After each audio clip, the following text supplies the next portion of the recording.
आप सभी का स्वागत है आज के सेशन पे। आरआरबी एग्जाम के लिए सीरीज को कंटिन्यू करने वाले हैं। 600 क्वेश्चन की ये सीरीज है।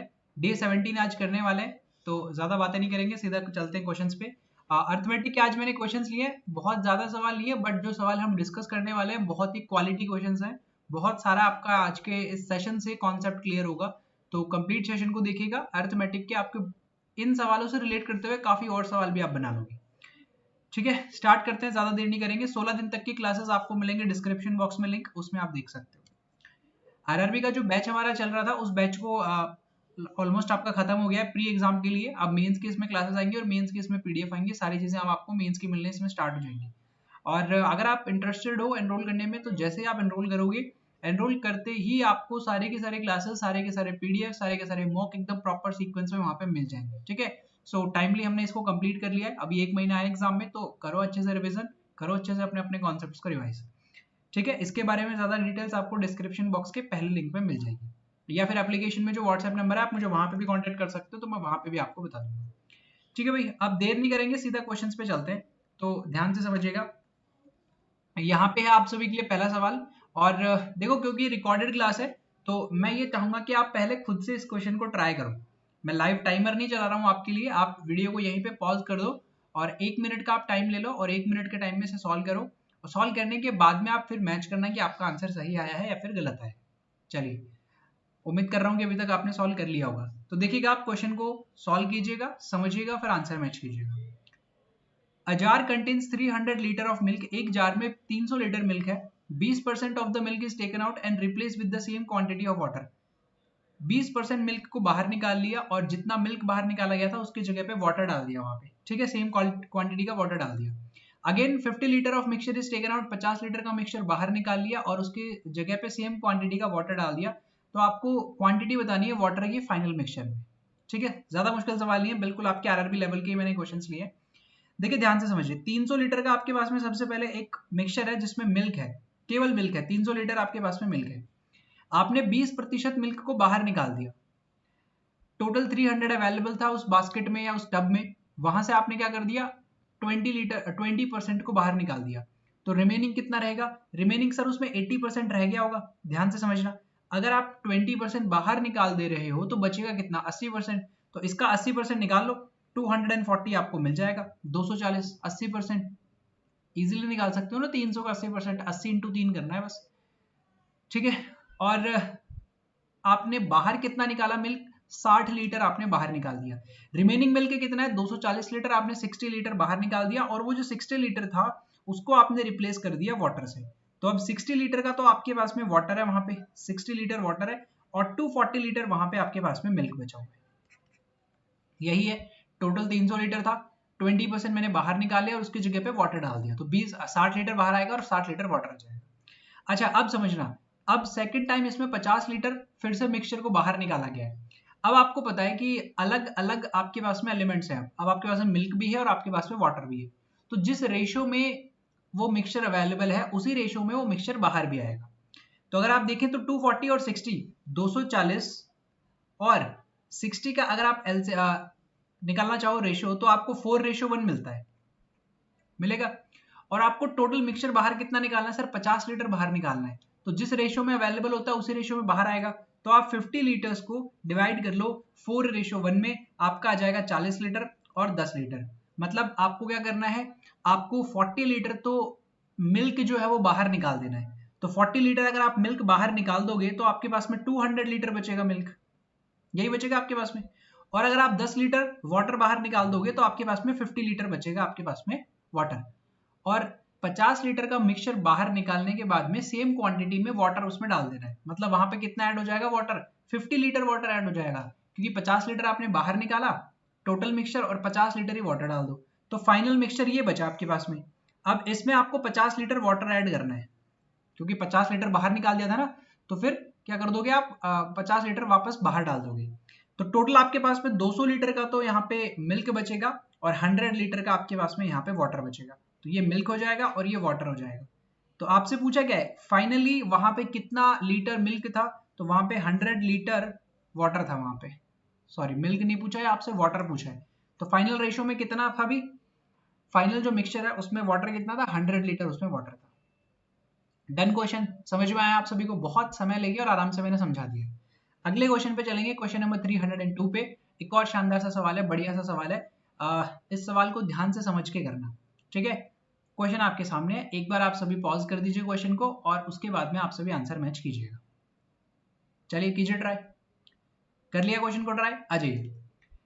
ऑन द सम ऑफ 3625 3625 रुपए पे find the difference between second year and third year CI if the rate of interest is 20% per annum. आपको सेकंड ईयर और थर्ड ईयर का जो इंटरेस्ट मिल रहा है उसके बीच का डिफरेंस बताना है। अगर 20% पर एनम के अकॉर्डिंग कंपाउंड इंटरेस्ट लगता है तो क्वेश्चन को ध्यान से समझिएगा। सेकंड ईयर का जो इंटरेस्ट है और थर्ड ईयर का जो इंटरेस्ट है उन दोनों का फर्क चाहिए आपको, ठीक है? समझ गए आप सवाल? अब देखो, मैं इसको, वो कहते हैं ना झोपड़ी मेथड जिसे हम कहते हैं हिंदी में या देसी भाषा में कह सकते हैं, उस मेथड से मैं आपका करने वाला हूं यहाँ पे। भाई 20% की बात की जा रही है तो 2 साल का भी आपको चाहिए और 3 साल का भी आपको चाहिए। तो देखो 3 पार्ट में जाएगा ये, पहले साल के लिए, ये दूसरे साल के लिए और ये तीसरे साल के लिए। पहले साल के लिए कितना जाएगा? 20% ही जाएगा सर। पहले साल के लिए आपका टोटल इंटरेस्ट कितना रहेगा? 20% रहेगा। दूसरे साल के लिए आपका इंटरेस्ट कितना रहेगा? 20% तो रहेगा ही सर, वो तो चल रहा है हर साल। लेकिन पहले जो आपको 20% मिला है उसका भी 20% मिलेगा। मतलब दूसरे साल में आपका जो इंटरेस्ट बनेगा वो 20% तो बनेगा, प्लस एक्स्ट्रा 4% बनेगा उस पहले वाले इंटरेस्ट की वजह से। क्लियर हो गया? अब थर्ड वाले ईयर पे आ जाओ। तीसरे साल में सर 20% तो लगेगा ही लगेगा, ये तो डेफिनेट है। अब जो आपके पास में पहले साल 20% लगा हुआ था उसके ऊपर भी तो इंटरेस्ट लगेगा 20% का। लीजिए सर 4 रुपए आ जाएगा। फिर यहाँ पे जो 20 रुपीज है इसके ऊपर आ जाएगा 4 रुपए, और ये जो आपके पास में 4 रुपए है ना, इसका भी 20% आपको देना पड़ेगा, मतलब 0.8 रुपीज। तो आपके पास में पहले साल का फर्स्ट ईयर का इंटरेस्ट है, सेकेंड ईयर का इंटरेस्ट है, और ये आपके पास में थर्ड ईयर का इंटरेस्ट है। आपसे एग्जामिनर ने जो सवाल पूछा है वो एग्जामिनर ने सवाल पूछा है दूसरे और तीसरे साल का डिफरेंस। दूसरे साल में टोटल इंटरेस्ट कितना मिल रहा है? देखो यहाँ पे सर 24% मिल रहा है, और तीसरे साल में अगर आप देखोगे तो टोटल कितना मिल रहा है सर? 28.8 मिल रहा है। पहले दूसरे साल का कितना मिल रहा है? 24%। तीसरे साल का कितना मिल रहा है? 28.8। इन दोनों का डिफरेंस 24 28 का डिफरेंस कितना होता है? 4.8%। आपको 4.8% की वैल्यू बतानी है, दैट्स इट। ये पूछा था सवाल में। इसे आप थोड़ा जल्दी भी कर सकते हो कि यहाँ पर आप सभी को पता है 24% होने वाला है और यहाँ पर आप सभी को पता है 28.8 होने वाला है। तो यहाँ पे जो 20 और 4 है और यहाँ पे जो 20 और 4 है, इन दोनों का रिलेशन बनाने की जरूरत ही नहीं है, ये दोनों मिलके कैंसिल हो जाएंगे, जीरो बनेगा। रिमेनिंग आपके पास में देखो ये बचेगा 4.8। तो आपको बस 4.8% की वैल्यू बतानी है, और वो 4.8 कहां से निकलेगा? आपका जो बेस प्राइस है वहां से निकलेगा, और बस आपका आंसर हो जाएगा। ये लीजिए आपका क्वेश्चन खत्म। तो बस 4.8% निकाल दीजिए आप इसका। तो अगर आप 4.8% निकालोगे तो ध्यान से समझना, ये परसेंटेज हटते ही नीचे 100 लग जाएगा। परसेंटेज हटते ही नीचे 100 लगेगा, और कौन सी वैल्यू का चाहिए? 3625 का आपको चाहिए। बस इसे सॉल्व करना है। देखो पॉइंट हटा के नीचे एक और जीरो लगा दो, ये लीजिए। लगा सकते हैं, मर्जी है हमारी, क्योंकि पॉइंट हटेगा तो लगा सकते हैं जीरो। अब आ जाओ, अब डिवाइड कर लेते हैं। 5 से डिवाइड कर लो पहले, थोड़ा सा आसान बनाओ। ये कितना बनेगा? 200 टाइम। 5 से डिवाइड करोगे तो 7 टाइम में 35, 2 टाइम में 10 और 5 टाइम में हो जाएगा आपका 25। ओके। अब आप क्या कर सकते हो? अब आप कर सकते हो फिर से 5 से डिवाइड कर लो, थोड़ा सा छोटा और कर लो। ये लीजिए 5 से करोगे तो 40 बनेगा, 5 से कर लो। 14 टाइम में तो 70 हो जाता है, और ये हो जाएगा 5 टाइम में। और छोटा कर लो, 5 से करोगे 8 बार, 5 से करोगे तो 29 टाइम्स, और 8 से करोगे तो ये हो जाएगा 6 बार। तो 29 को 6 से मल्टीप्लाई करना है, बस 174 आ जाएगा। तो 6 इंटू 29 आपका आंसर हो जाएगा। और ये कितना होता है? 174 होता है, क्योंकि 30 इंटू 6 180 होता है, 6 कम करना है, 174 आपका यहाँ पे आंसर आ जाएगा। मतलब ऑप्शन नंबर ए हो जाएगा करेक्ट आंसर। सिर्फ कैलकुलेशन थी और कुछ भी नहीं था। सेकंड ईयर का और थर्ड ईयर का डिफरेंस पूछा है। सेकंड ईयर और थर्ड ईयर का डिफरेंस कितना है? 4.8%। कैलकुलेट किया, आंसर आ गया, क्वेश्चन खत्म। क्वेश्चन नंबर 303 एक काफी बेहतरीन सवाल है, बहुत ही बढ़िया सवाल है, और बिल्कुल बेसिक सा सवाल है, मतलब हो जाएगा आराम से, ऐसा परेशान नहीं करेगा आपको अगर आपने थोड़ा बहुत भी प्रोबेबिलिटी को दिया हुआ है समय अगर। तो एक बार बनाइए खुद से, और उसके बाद में हम सभी क्वेश्चन को सॉल्व करेंगे, ठीक है? करें स्टार्ट सवाल को। देखिए, a basket contains 8 red ball and 6 green ball. एक बास्केट है, बास्केट ए में इसे नाम दे दो। देखिए बास्केट ए है, इसमें आप देखोगे तो 8 रेड कलर की बॉल है और उसके बाद में 6 ग्रीन कलर की बॉल है। पहली बास्केट में, जो बास्केट ए है उसमें 8 रेड कलर की बॉल है और 6 ग्रीन कलर की बॉल है। देयर इज अनदर बास्केट, एक और बास्केट है, उसको मैं बी नाम दे देता हूँ। उसमें 5 रेड बॉल और 9 ग्रीन बॉल है। 5 रेड बॉल आपको मिलेंगी और 9 आपको मिलेंगी वहां पे ग्रीन बॉल्स। ठीक है भाई, यही चल रहा है वहां पे भी। तो ये 5 रेड बॉल है और 9 ग्रीन कलर की बॉल है। One ball is drawn from either of the two basket, what is the probability of drawing a green ball. अब देखिएगा, समझिएगा, आप सभी ने ट्राई कर लिया होगा खुद से, और अगर ये कॉन्सेप्ट आपके लिए नया है तो इस कॉन्सेप्ट को सीखिएगा अच्छे से। आपके पास में 2 बास्केट है। पहले वाले बास्केट में 8 रेड कलर की बॉल है और 6 ग्रीन कलर की बॉल है। अगर मुझे डायरेक्टली ये कहा जाता है कि आपके सामने ना 2 बास्केट रखी हैं, आप जाओ और किसी भी एक बास्केट में से एक बॉल को पिक करो, किसी भी बास्केट में से एक बॉल को पिक करो, तो मुझे आप सीधी सीधी सी बात बताओ, आप जैसे ही उन बास्केट के पास में पहुंचोगे तो आप पहले क्या चूज करोगे? पहले आप बॉल को चूज करोगे या पहले जो 2 बास्केट रखी हैं उन 2 बास्केट को चूज करोगे? आप सामने जो 2 बास्केट रखी हैं, सबसे पहले तो आप उन 2 बास्केट में से एक बास्केट को चूज करोगे, फिर उसके अंदर वाली बॉल को पिक करोगे। तो पहला काम क्या होगा? बास्केट को पिक करना है सर। अब 2 बास्केट है आपके पास में, 2 में से एक बास्केट को आपको पिक करना है, तो 2 में से एक बास्केट को पिक करने की प्रोबेबिलिटी कितनी होगी सर? 1/2 हो जाएगी, क्योंकि 2 ही आपके पास में टोटल आउटकम्स होंगे और फेवरेबल आउटकम आपका 1 होने वाला है, क्योंकि एक बास्केट आपने पिक कर ली, तो फेवरेबल आउटकम आपका 1 रहेगा। टोटल आउटकम्स कितने हैं सर? 2 बास्केट है ना, तो 2 हो जाएगा, तो 1/2, मतलब दोनों में से एक बास्केट को पिक करने की जो प्रोबेबिलिटी है वो हो जाएगी सर 1/2। पहले बास्केट हम पिक करेंगे, फिर ये बास्केट जब आपने पिक कर लिया तो इसके बाद में अब आप बॉल को पिक करोगे। तो अगर आप पहले वाली बास्केट को पिक करते हो तो देखो ग्रीन कलर की बॉल कितनी है सर? 6 बॉल है, तो 6 में से एक बॉल आपने पिक करनी है। टोटल कितनी बॉल है यहाँ पे? 14 में से आपने एक बॉल को पिक कर लिया। क्लियर हो गया? सेकंड बास्केट पे आ जाओ। 1/2 आपका पहली बास्केट के लिए भी आएगा और 1/2 आपका दूसरी बास्केट के लिए भी आएगा, लेकिन मैंने कॉमन लेके बाहर लिख दिया इसे, कोई गलती नहीं की है। देखो आप ऐसे कर लो, अगर डायरेक्ट नहीं समझ में आता हो। पहले वाली बास्केट जो था वहां पे 1/2 आपकी प्रोबेबिलिटी होगी बास्केट चूज करने की, फिर बॉल चूज करने की प्रोबेबिलिटी लिखी। दूसरे वाली बास्केट में बास्केट चूज करने की प्रोबेबिलिटी, फिर बॉल चूज करने की प्रोबेबिलिटी लिखो, 9C1 और 14C1। अब 1/2 कॉमन आ जाएगा, तो 1/2 को आप बाहर निकाल लो और आपके पास में अंदर कितना बचेगा?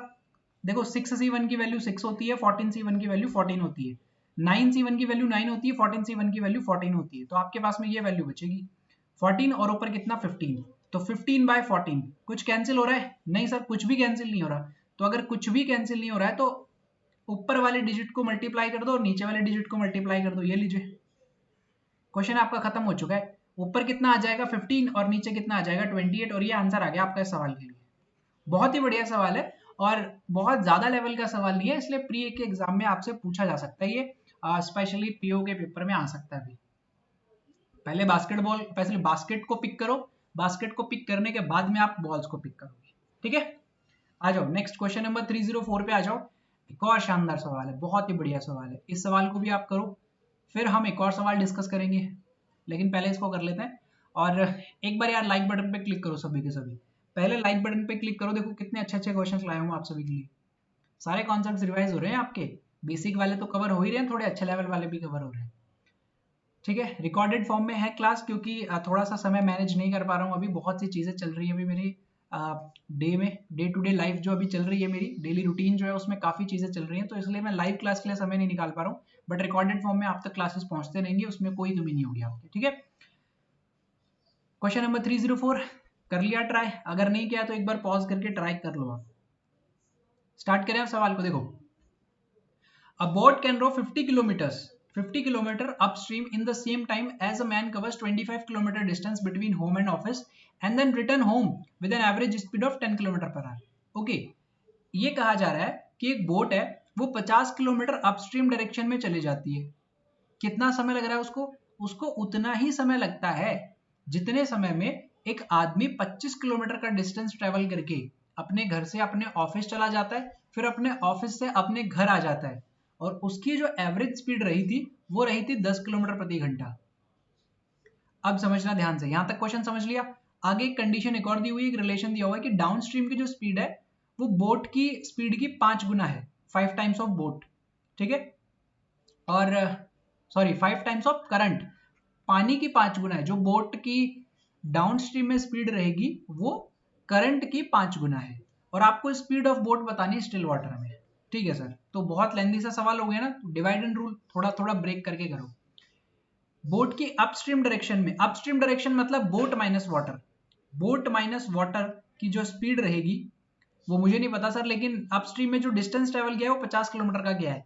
तो यहाँ पे आप ये लिख दो कि अपस्ट्रीम में जो डिस्टेंस ट्रेवल हुआ है वो हुआ है 50 किलोमीटर। डन। अब एक आदमी, समझना ध्यान से, एक आदमी का घर यहाँ पे है, वो अपने घर से निकल के और अपने ऑफिस तक पहुंच गया। 25 किलोमीटर का डिस्टेंस उसने ट्रैवल किया। अब 25 किलोमीटर चला गया वो, और 25 किलोमीटर घर से वापस भी आ गया। एक बार तो वो घर से ऑफिस चला गया, फिर ऑफिस से घर आ गया, तो 25 किलोमीटर गया और 25 किलोमीटर वापस भी आया है। तो टोटल डिस्टेंस उसने कितना ट्रैवल कर लिया? 50 किलोमीटर का उस पर्सन ने डिस्टेंस ट्रैवल कर लिया। अब देखो 50 किलोमीटर का डिस्टेंस उस आदमी ने ट्रैवल किया है, किस स्पीड से ट्रैवल किया है?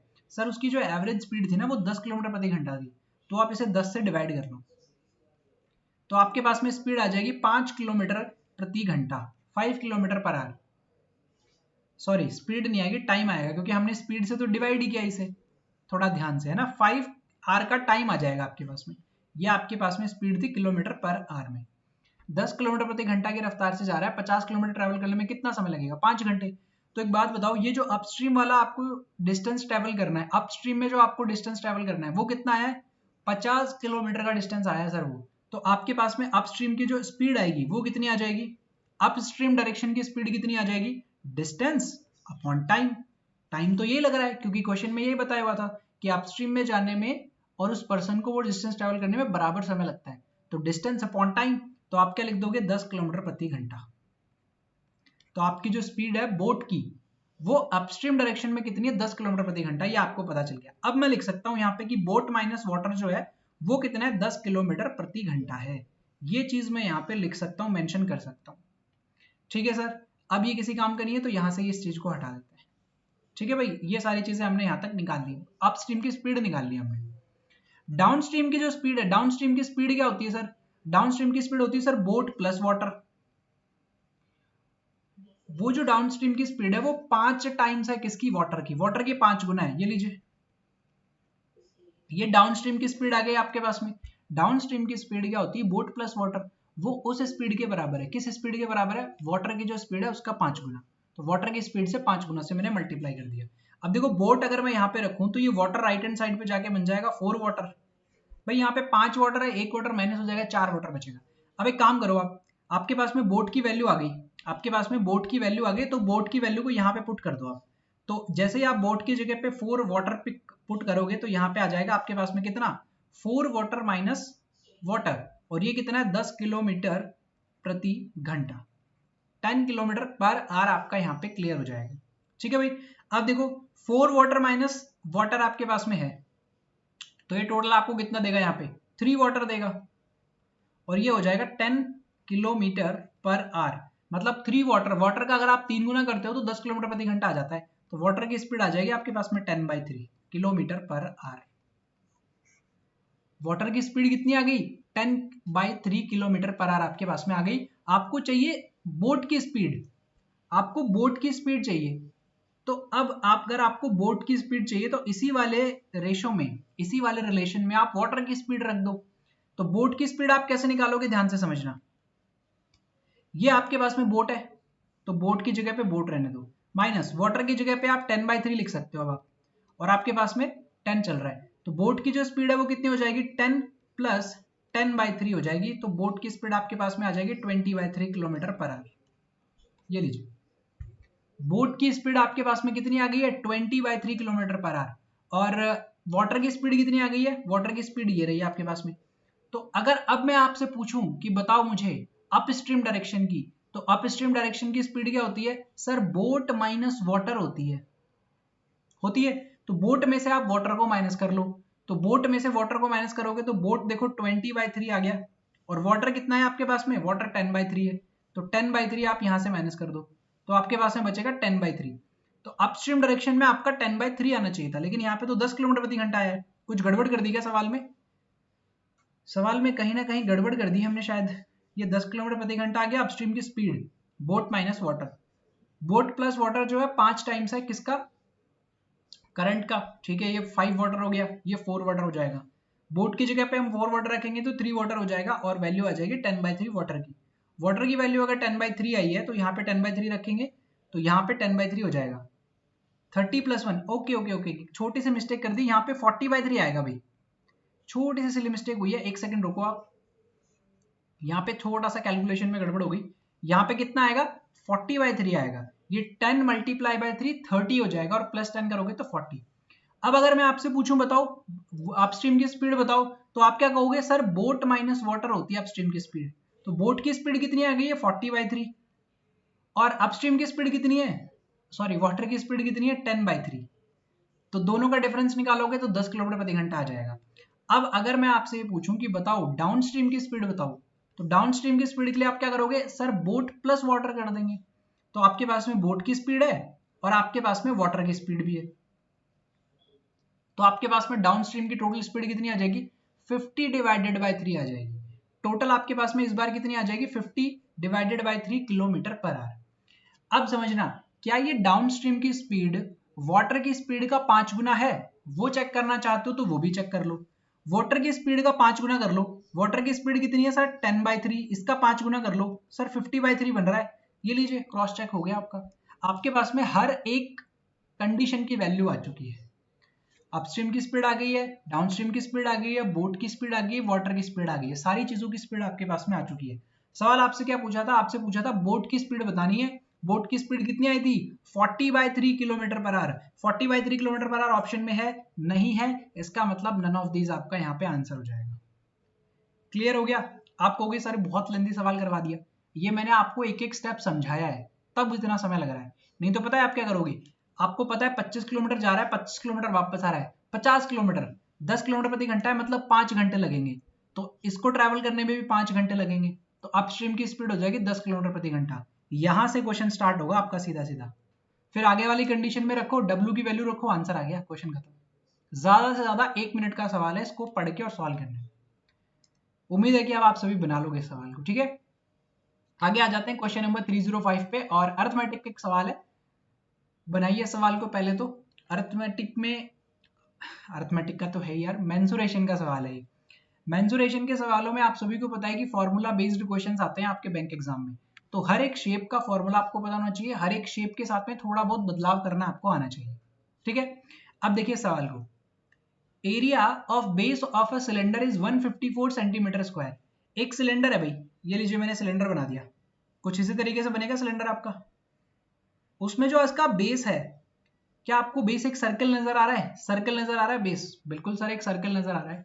उसका एरिया आपको कितना दे दिया 154 दे दिया, तो सर्कल का एरिया क्या होता है pi r square, pi r square की वैल्यू दे दी 154 centimetre square. And height is half of the square of the radius of its base. दो चीजें और मिलेंगी अब आपको, एक तो रेडियस मिलेगी और एक हाइट मिलेगी। तो हाइट आपको क्या बताया हुआ है, हाइट का और रेडियस का एक रिलेशन दिया हुआ है। इस सिलेंडर की जो हाइट होगी, इस सिलेंडर की जो हाइट है, वो आपके पास में जो बेस है ना उसकी जो रेडियस है, रेडियस का स्क्वायर करके हाफ करना है। देख लो, स्क्वायर ऑफ रेडियस, रेडियस का स्क्वायर करो एंड ऑफ इट्स बेस, और उसका हाफ कर दो। Half of the square of radius, radius का स्क्वायर करना है उसका हाफ करना है, वो हो जाएगी हाइट। लेकिन उसके लिए रेडियस चाहिए सर, तो रेडियस कैसे निकालेंगे, ये रहा ना रिलेशन आपके पास में रेडियस निकालने का, देखो आप निकालो रेडियस, 154 7/22 हो जाएगा, ये 7 टाइम में देखो डायरेक्ट कैंसिल हो रहा है, तो r की जो वैल्यू होगी वो 49 आ जाएगी। r की वैल्यू आ गई सर 49, हाइट कैसे आएगी, अब समझना ध्यान से। आपको वॉल्यूम बतानी है सिलेंडर की, तो सिलेंडर की जो वॉल्यूम है उसका फॉर्मूला क्या होता है sir pi r square h, ठीक है। इसे सॉल्व करना है, पाई की वैल्यू लिखेंगे 22/7, रेडियस की वैल्यू लिखेंगे कितना आ गई आपके पास में 7 आ गई सर रेडियस, ध्यान से करो भाई गलत मत करो, 7 आ गई रेडियस, 7 × 7 49 रहेगा, और यहाँ पे देखो स्क्वायर है तो 49 का स्क्वायर रूट निकालेंगे तो 7 आ जाएगी, तो रेडियस आपके पास में होगी 7 × 7। क्लियर हो गया। फिर उसके बाद में सर हाइट कैसे निकालें, तो रेडियस का स्क्वायर करो और उसका हाफ कर दो। रेडियस कितनी है 7, 7 का स्क्वायर करो 49 और फिर उसका हाफ कर दो डिवाइडेड बाय 2, तो पाई आर स्क्वायर की वैल्यू आ जाएगी आपके पास में 22 × 7 × 7 × 7 × 49 डिवाइडेड बाय 2 और एक 7 पहले से डिवाइड में चल रहा है आपका। ठीक है, बस इस इक्वेशन को सॉल्व करना है और आपका आंसर आ जाएगा। तो देखो सॉल्व कर ले, 7 से 7 कैंसिल हो गया, 2 से कैंसिल कर ले हम 11 टाइम्स, 11 मल्टीप्लाई बाय 7 77 हो गया, और 77 को मल्टीप्लाई करना है 49 से। 2 डिजिट का मल्टीप्लीकेशन आप सभी को पता है, अगर आप यूनिट डिजिट से जाना चाहोगे तो 7 इंटू 9 63 होता है, कैरी 6 चला जाएगा, लेकिन 3 तो सर पहले ऑप्शन में भी है और तीसरे ऑप्शन में भी है, तो कोई ऑप्शन नहीं है, वो आपको मल्टीप्लाई करना ही पड़ेगा। ठीक है, क्रॉस मल्टीप्लाई करो, 7 इंटू 9 63, और ये कितना हो जाएगा 28। 63 में अगर आप 30 ऐड करते हो तो 93 हो जाता है, 2 कम करोगे तो 91 हो जाएगा। ठीक है, 91 में ये कैरी 6 है तो ये जाएगा 97, तो 97 का 7 लिखेंगे हम यहाँ पे, और आपके पास में कैरी में कितना बचेगा, 9 बचेगा। 7 4 जा 28, 28 और 9 कितना होता है, 37 होता है, ये लीजिए 3773 आपका यहाँ पे करेक्ट आंसर आ जाएगा। मतलब ऑप्शन नंबर ए जो रहेगा वो इस सवाल के लिए एकदम सही आंसर हो जाएगा। सवाल को मैं फिर से रिपीट कर रहा हूँ, ध्यान से समझिएगा। एक सर्कल दिया हुआ है आपको, एक सिलेंडर दिया हुआ है, और उस सिलेंडर का ये बताया हुआ है कि उस सिलेंडर का जो सर्कल है, जो बेस है उसका, वो एक सर्कल शेप में है, उसका एरिया कितना है 154, तो उसका एरिया हमने लिखा कितना आ गया सर 154 आ गया। यहां से हमने रेडियस निकाली, कितनी आ गई 7 आ गई, रेडियस आ गई आपके पास में 7। अब आपको क्या चाहिए, आपको वॉल्यूम चाहिए इस पूरे सिलेंडर की, तो उस पूरे सिलेंडर की वॉल्यूम का फॉर्मूला देखो यहाँ पे पाई आर स्क्वायर एच। क्लियर हो गया। अब पाई की वैल्यू 22/7, रेडियस की वैल्यू 7 मल्टीप्लाई बाय 7, हाइट कैसे निकाले सर, तो हाइट का रिलेशन ये दिया हुआ है half of square of radius. जो आपके पास में रेडियस आई है ना बेस की, उसका स्क्वायर करो और हाफ कर दो, तो रेडियस 7 थी सर, तो 7 का स्क्वायर किया तो 49 आ गया, उसका हाफ करने के लिए हम 2 से डिवाइड कर लेते हैं। 24.5 लिखने का फायदा नहीं मिलेगा आपको यहाँ पे, क्योंकि फिर वैल्यू पॉइंट्स में चली जाएगी, तो सर बेहतर है कि 49 डिवाइडेड बाय 2 लिखो, वैल्यूज इजीली कैंसिल हो रही है। फिर 77 को 49 से मल्टीप्लाई करना था और आपका आंसर आ गया 3773, और सेंटीमीटर में चल रहा है तो आप यहाँ पे छोटा सा लिख लो सेंटीमीटर क्यूब, क्योंकि वॉल्यूम पूछी है तो वैल्यू आपकी क्यूब में आएगी, और अगर एरिया पूछता तो स्क्वायर में आ जाती वैल्यू, बस इतना सही फर्क होता है। बताओ भी, क्वेश्चन समझ में आ गया? जल्दी से एक बार सभी के सभी कमेंट करके बताएंगे कि आज के 5 सवाल आपको समझ में आए, और लगभग सारे के सारे आपका रिवाइज हो गया ना, अच्छे अच्छे सवाल लिए मैंने ताकि आपका कंप्लीट रिवीजन हो इन टॉपिक्स का। तो जल्दी से एक बार लाइक कर दीजिए, लाइक वाले बटन पे। नेक्स्ट सेशन में अब हम मिलने वाले हैं, उससे पहले मैं आपको एक होमवर्क का सवाल देता हूँ, क्वेश्चन नंबर 306, ये आपके होमवर्क का सवाल है, और इस होमवर्क के सवाल को करने के बाद में आपको क्या बताना है, कमेंट सेक्शन में आंसर करके बताना है मुझे कि इस क्वेश्चन का आंसर क्या होने वाला है। ठीक है, ये आज आपका होमवर्क रहेगा। और आप सभी को बताइए कि अभी रिकॉर्डेड क्लासेस आपको हो सकता है कि 1 से 2 दिन और मिले, फिर हम लाइव क्लासेस को कंटिन्यू करेंगे। And thank you so much यार, रिकॉर्डेड क्लासेस को भी इतना प्यार देने के लिए, है ना। इस क्लास को भी आप प्यार दोगे और आने वाले 1 से 2 क्लासेस को भी फिर हम कंटिन्यू कर लेंगे हमारा जो लाइव क्लासेस थी उसका शेड्यूल। ठीक है, ये बैच आज कंप्लीट हो गया है, इसको आप ज्वाइन कर सकते हो। मेंस की क्लासेस अभी पूरी की पूरी बची हुई हैं, बहुत सारा कंटेंट आएगा मेंस के लिए भी, प्री कंप्लीट हो गया आपका, तो इसे एनरोल करना चाहते हो तो बिल्कुल एनरोल कर सकते हो। सारी क्लासेस, सारे के सारे पीडीएफ, सारी के सारी आपको मॉक टेस्ट एकदम प्रॉपर सीक्वेंस में मिल जाएंगे। ठीक है, इसके बारे में ज्यादा डिटेल्स आप डिस्क्रिप्शन बॉक्स में ले सकते हो, या फिर ये व्हाट्सएप नंबर है, इस पर कॉन्टेक्ट कर लेना। क्लियर हो गया? चलिए आज के लिए सिर्फ इतना ही, अब हम मिलेंगे नेक्स्ट सेशन में। Thank you.